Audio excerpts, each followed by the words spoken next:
जिंदगी है, ये जिंदगी है साहब, बिखरेंगे नहीं तो निखरेंगे कैसे। ये जिंदगी है साहब, बिखरेंगे नहीं तो निखरेंगे कैसे।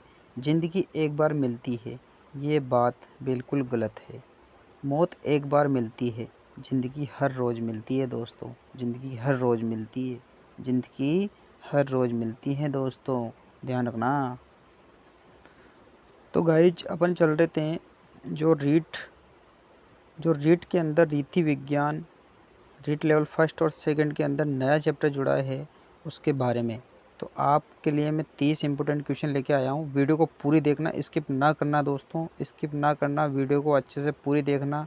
हो सकता है यहाँ से क्वेश्चन आ जाए। तो रीति विज्ञान या शिक्षण विधियों से संबंधित हिंदी के 30 क्वेश्चन वेरी वेरी इंपॉर्टेंट दोस्तों, वेरी वेरी इंपॉर्टेंट। और आपको इसी तरह से प्यार बनाए रखना और वीडियो को लाइक ज़रूर करना दोस्तों, पूरे के पूरे दोस्त। और चैनल को आप अभी के अभी सब्सक्राइब जरूर कर लो दोस्तों। मैं इस तरह की वीडियो लेकर आता रहता हूँ और इसी तरह से प्यार बनाए रखना।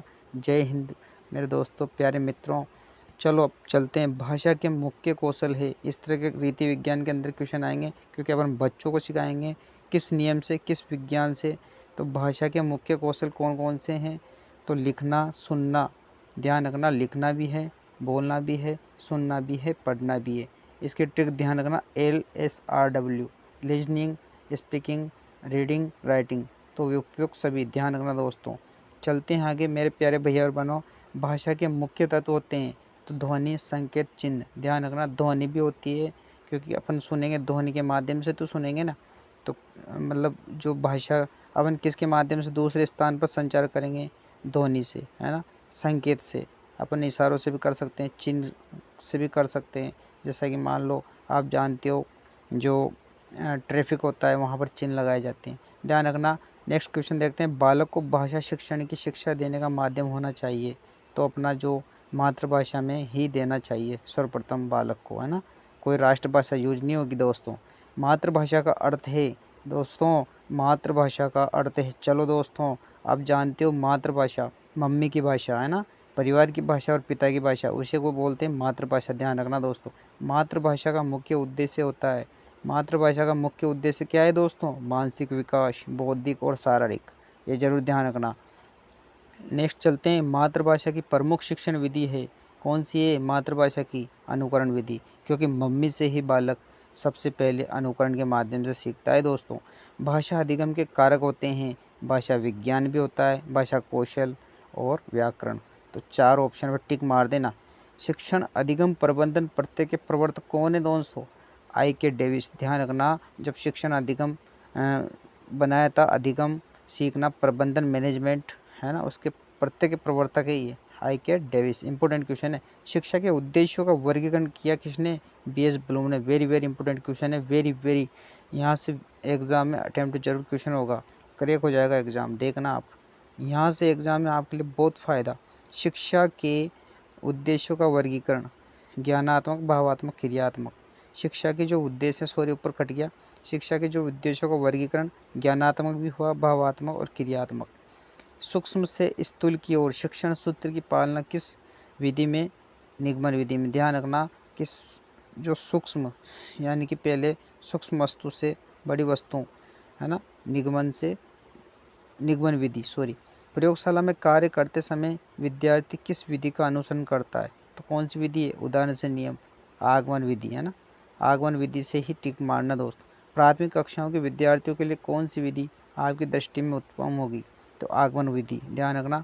प्राथमिक जो कक्षाएं, प्राइमरी लेवल की कक्षाओं में आगमन विधि यूज में आएगी दोस्तों। गद्य साहित्य का मुख्य प्रकार या स्वरूप है? गद्य साहित्य का मुख्य या प्रकार का स्वरूप सृजनात्मक गद्य, ध्यान रखना दोस्तों। सृजनात्मक किसका? जैसे कि मान लो सर्जन, क्रिएटिविटी, है ना, ध्यान रखना।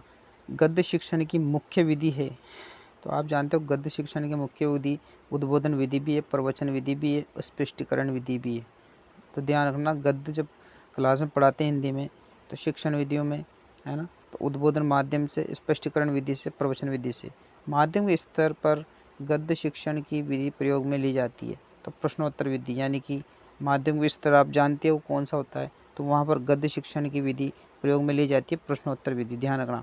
मानक भाषा के लिए अनिवार्य शर्त है, तो मानक भाषा के लिए व्याकरण सम्मत होना, वृत्त समाज द्वारा उपयोग करना, शिक्षित वर्ग की प्रिय भाषा होना, वही मानक भाषा के लिए अनिवार्य शर्त है।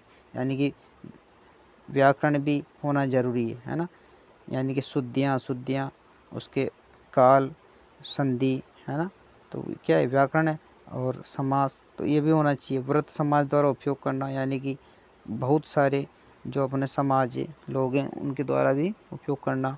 शिक्षित वर्ग की प्रिय भाषा होना, यानी कि शिक्षित वर्ग में सबसे अच्छी कौन सी भाषा है, यही है। तो आप ज़रूर ध्यान रखना। आगे चलते हैं दोस्तों। गद्य शिक्षण की प्रभावशाली शिक्षण विधि कौन सी? स्पष्टीकरण विधि। ध्यान रखना, 18 वाला क्वेश्चन नहीं है इसमें, है ना, तो मैं नेक्स्ट वीडियो में लाऊंगा। गद्य शिक्षण की प्रभावशाली विधि, प्रभावशाली शिक्षण प्रविधि है स्पष्टीकरण विधि दोस्तों। कविता का अर्थ है, तो कविता का रागात्मक वृत्तियों का संशोधन आप गा गा कर राग बना बना के, है ना, बच्चों को सिखा सकते हैं। जीवन की समालोचना है ना, आलोचना समालोचना, है ना।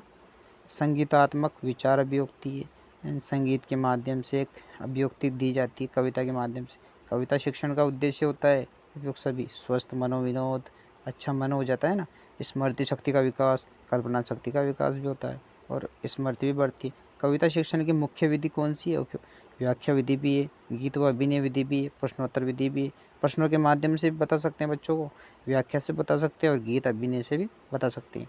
व्याकरण शिक्षण का उद्देश्य नहीं है, तो व्याकरण शिक्षण का उद्देश्य मनोरंजन नहीं है दोस्तों, ज्ञान है, कौशल्य, ज्ञानोपयोग है, ध्यान रखना। व्याकरण शिक्षण की प्रवृत्ति है, साहित्यिक भी है और व्यवहारिक भी है, यानी कि व्याकरण शिक्षण की जो प्रवृत्ति है साहित्यिक भी है, व्यवहारिक भी है, ध्यान रखना।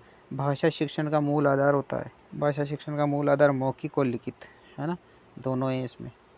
संकेत भी बताया था मैंने। देखो और लिखो शिक्षण विधियों प्रयुक्त करते हैं निबंध रचना में, तो ध्यान रखना, इंपॉर्टेंट क्वेश्चन है। देखो और लिखो। द्वितीय भाषा शिक्षण की विधियाँ कौन सी? अनुवाद विधि।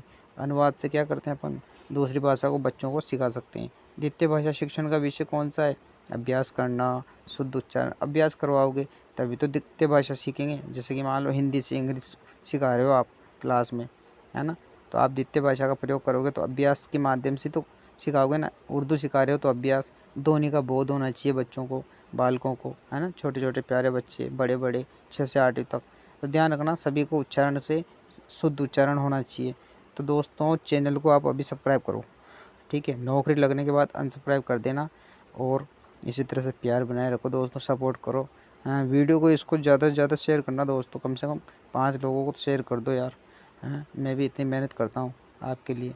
तो दोस्तों इस तरह से प्यार बनाए रखो। मेरा नाम रघुवीर सिंह है और मैं मिलूँगा एक दिन कहीं ना कहीं आपके शहर में, डिस्ट्रिक्ट में, आपसे मिलने ज़रूर आऊँगा दोस्तों। तो एक दिन आपसे मिलने ज़रूर आऊँगा। तो दोस्तों इसी तरह से प्यार बनाए रखो।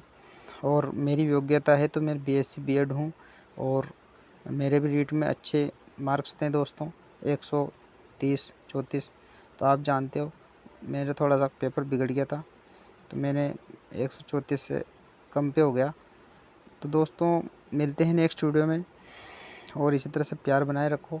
और आपके मम्मी पापा कैसे हैं, उनके अच्छा हाल चाल रखो, है ना, और तैयारी कर पे ध्यान दो, फालतू बातें पे ध्यान नहीं, अपने टारगेट पे फोकस होना चाहिए, मेन तो ये है बात। तो चलो मिलते हैं, नौकरी लगने के बाद मेरे को मिठाई ज़रूर खिलाना।